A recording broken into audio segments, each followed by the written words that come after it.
morning, everyone.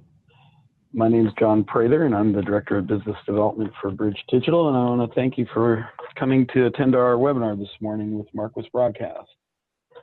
Bridge Digital is a company with expertise in digital video workflows and the technologies to make them work better.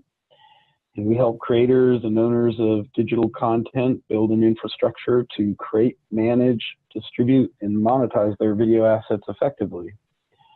Our solutions cover the entire digital media workflow from ingest to final delivery, and our focus is on the strategic use of technology to accelerate workflows, expand capabilities, and improve quality for a better return on investment.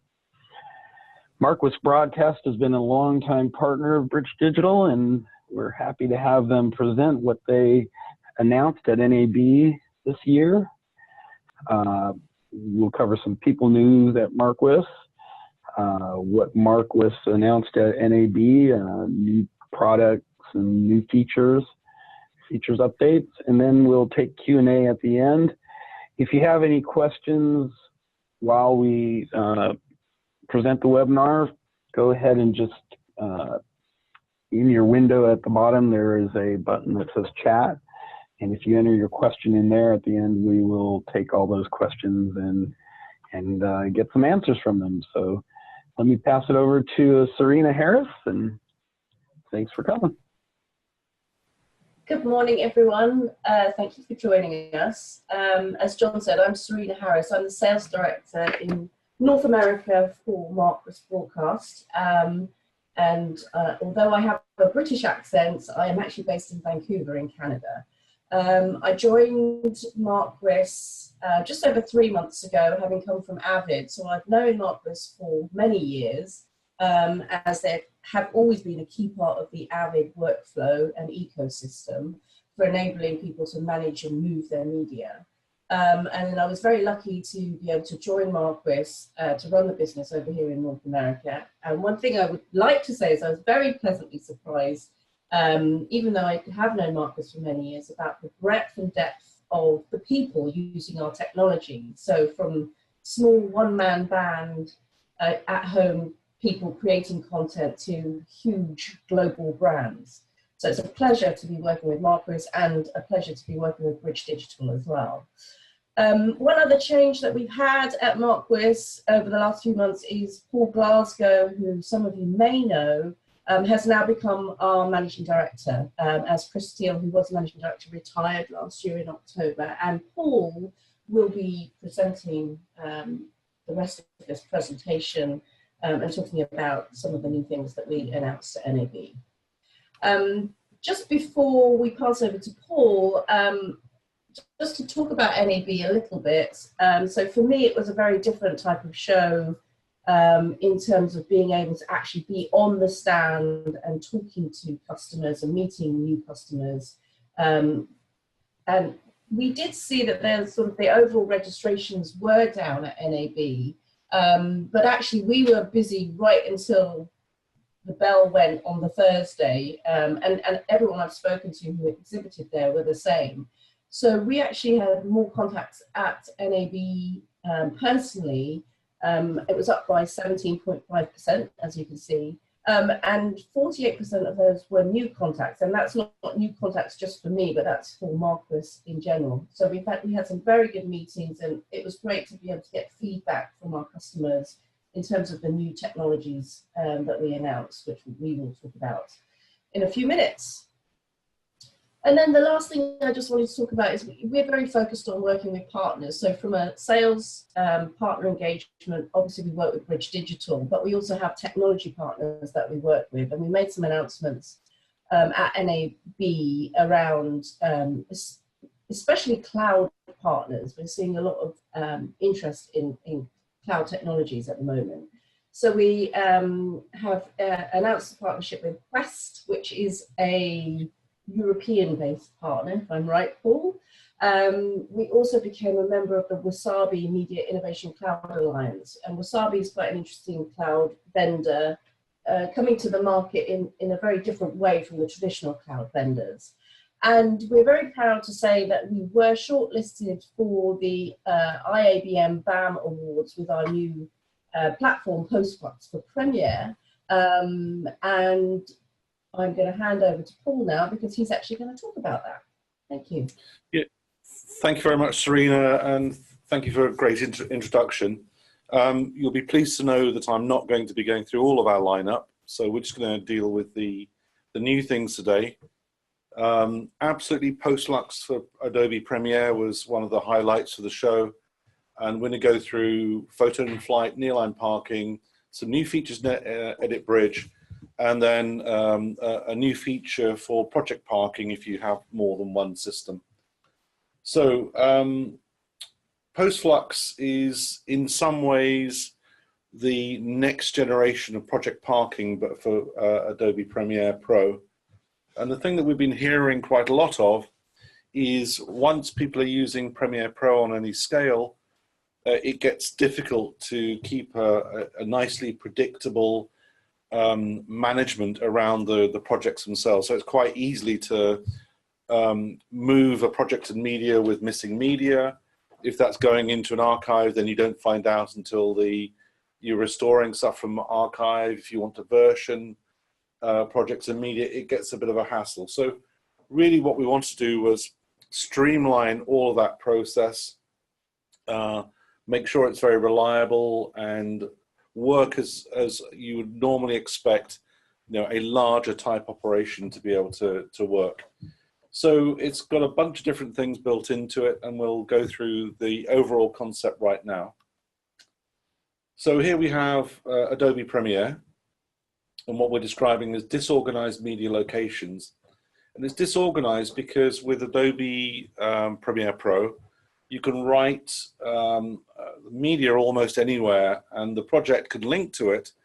But if the media goes offline or becomes available, then it becomes difficult to share it. So what we do is we run some analytics, we look at the project folder, and we determine where the links were.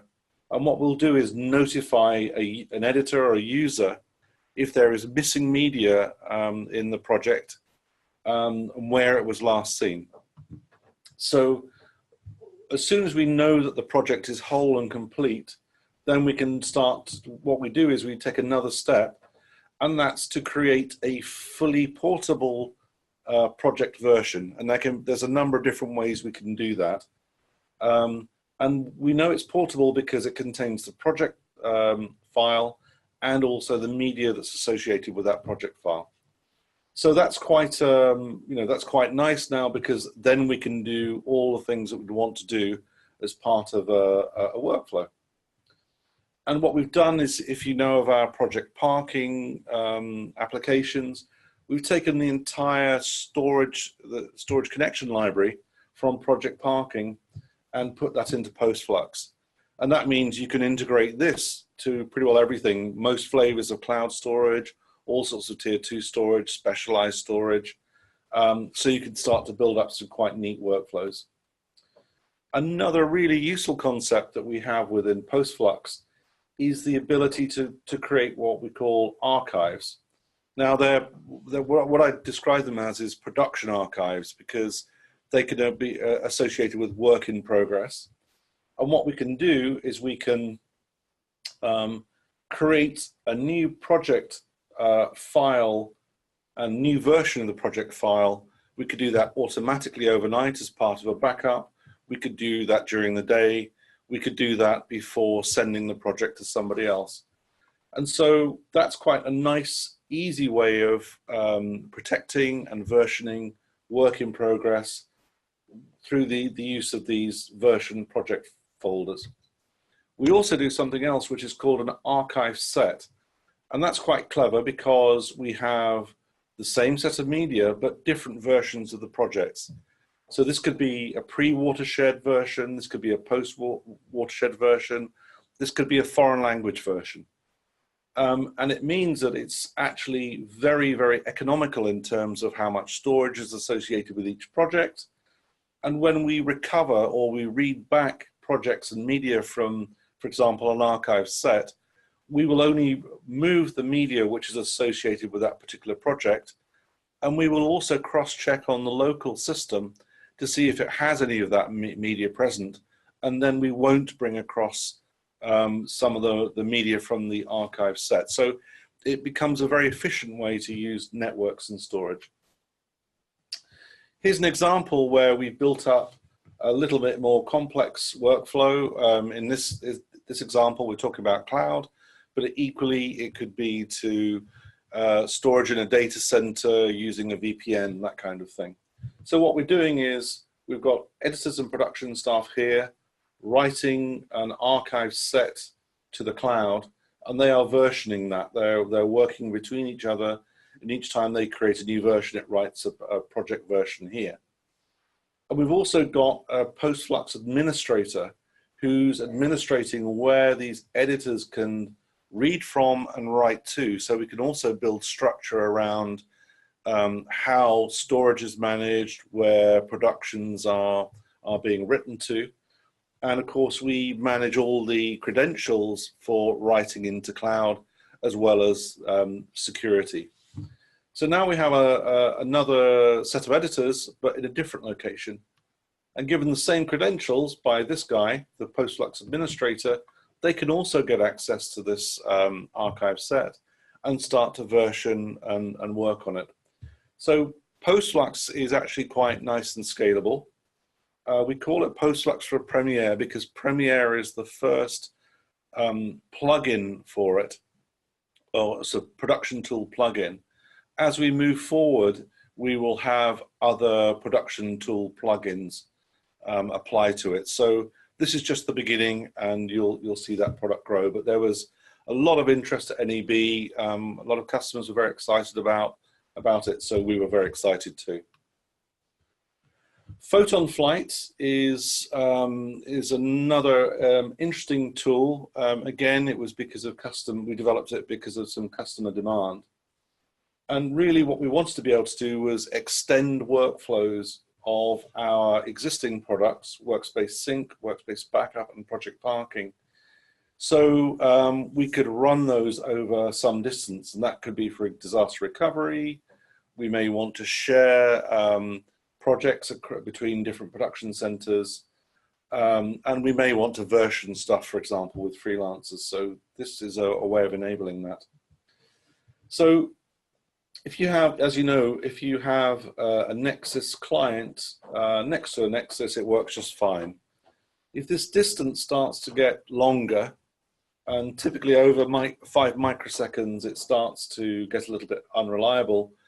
By the time you get to 50 or 100 microseconds, it doesn't work, definitely. So we wanted to find some way of extending the distance between the client and the Nexus. And in this case, we're using Project Parking. So what we did was, the typical problem is if that distance becomes greater than 5 microseconds, it doesn't work. So the connection will fail. So what we did, we wrote a remote service which effectively has the storage connection library of Project Parking or Workspace tools built into it. And that will make the local connection to the Nexus. And then we wrote a plugin for our applications, which connects to the remote service by a RESTful API. And thereby we fool the Nexus into thinking that the Project Parking application is sat right next to it, and clearly it isn't. So we developed this so we can work over significant distances and poor network connections. In fact, network connections that stop, so it's quite robust in how it works. It also has security built in, and one key thing why it's called Photon Flight is the data is always in flight from the remote system to the Avid Nexus. So it never goes to disk. It's never stored outside of the system. It's always being transmitted. So the networks are secure and authenticated, and as I said, the files that are transferred are never at rest. And we also use our transfer optimization tools, which are in Project Parking and Workspace tools, to make sure this connection is as fast as we can possibly make it. So here's some examples of how you may use it. This, for example, could be a Nexus in Los Angeles. This could be a Nexus in London. And I want to synchronize that workspace in LA with a workspace in London. And it will do that quite happily. Here's a Nexus which is being backed up to some tier 2 storage in a data center. Again, it's doing that securely. And there's all sorts of different new workflows for photon flight. So, you know, if you're interested in that, please get in touch with the Bridge guys. Avid recently launched the Avid E5 NRL Nearline Archive. Sorry, Nearline Storage, not Archive. And what we did was we took the project parking application and basically stripped a load of features out of it to make a nice low-cost way of integrating a Nearline E5 with an online ISIS or Nexus. So we can move projects to and from workspaces to the Nearline system. We don't need a second system director. As I say, it's a subset of project parking. So if you wished, you could upgrade to project parking, and it works with different flavors of storage. So why would you want something like a project parking derivative? Well, it's got a lot of useful features which have been well tried and tested. We are managing something like 70 petabytes of ISIS Nexus worldwide, and some of those are very large. So we've got all our tools in terms of transfer speed optimization, multi-threading to different types of storage, and also things like throttling, so you don't saturate the network or cause problems with the online production system. And you may say, well, why would I want analytics? Well, there's a very simple and clever thing that Project Parking does. That is, it scans the entire system to be able to see the relationships between the workspaces and the bins and the media. And normally in Project Parking, that's used for a visualization and management tool. But in this case, what we do is we ensure that if you move a project from the online system to the Nearline system, that it is complete. And that may seem like a really dumb statement to make, but what if, for example, the project in here is in one workspace and some media that it relates to is in another workspace? Through use of the analytics, we make sure that all the components of that project, all the media that relates to it, is always copied across. So you can't have a situation where you've moved a project with missing media into the Nearline storage. You know, pretty exciting, and as I say, it's at an aggressive price. There's a little throttling turtle just appeared at the last minute. Edit Bridge, some of you may have come across it before. We're now in third generation of the project. It's probably the most preeminent way of attaching Premiere Pro and After Effects into an Interplay system.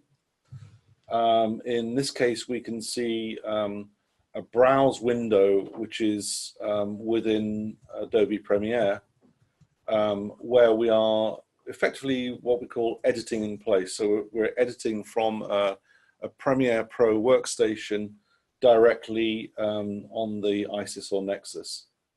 But sometimes the file types aren't compatible between Avid and Premiere Pro. And so what we can also do here is something called transfer and rewrap. So what we can do is we can browse some media in a project on the ISIS and then copy that externally to, in this case, a Premiere Pro seat. And it will do a transfer and rewrap, and it will reformat the file in a way that Premiere Pro can happily edit with it. And that's been quite successful, but so the product's been pretty successful. And then we've moved forward. So one thing that people were asking for was, we want more sophisticated browse windows into Interplay. And basically we've done that. And so editors can search across more sophisticated, or should I say, larger Interplay databases, and get better results when they do searches. And then we can then check back into the Interplay system once we've done whatever we've done. The other thing that we're adding, which is just about to come, is also the ability to attach to more than one Interplay system. And the reason for doing that is in bigger clients, they may have a promo department that's running Premiere Pro. Different Interplay production systems, for example, one's doing sports, one's doing long form programming, one's doing documentaries or whatever. And in that way, from Edit Bridge, you will be able to connect, log in with the correct credentials into a specific Interplay, search for a particular production, and then start to edit and work on it. So it's quite it's become a pretty mature and very reliable product. So another product that we've been working on is some of our customers have more than one project parking or workspace backup system, and they want to be able to see the status of those systems. So we actually have one customer who right now has 60 of our systems spread all across the USA. And what we've done is we've given them a way of being able to analyze and monitor those systems to make sure that they're operating correctly. So, for example, the analysis has worked, the backup has worked, the systems are working correctly.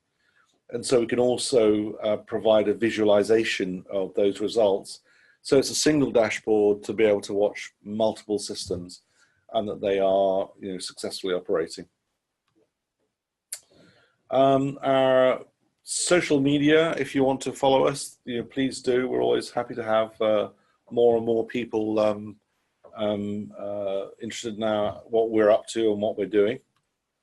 And I'd like to now open up to Q&A if anybody is interested. Do I?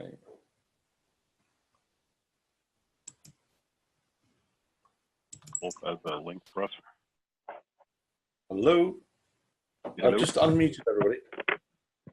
I'm sorry, I did unmute. Hey, a quick question. It's Bill Heathy at NBC.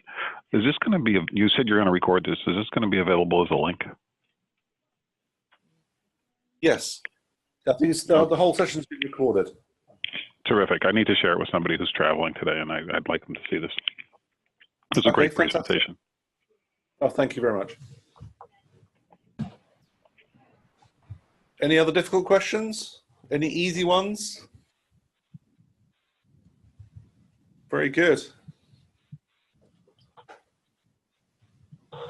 Well, I don't think there's any more questions, but yes, we are recording the session, and it will be added to our blog. It might take till Monday of next week, but I will send out a link to everybody that registered for the meeting. So thank you for attending our webinar, and for more information or get a quote, as it says on the screen, give us an email or give us a call, and we'd be happy to help you find the Marquis product that fits your needs. Thank you, everyone.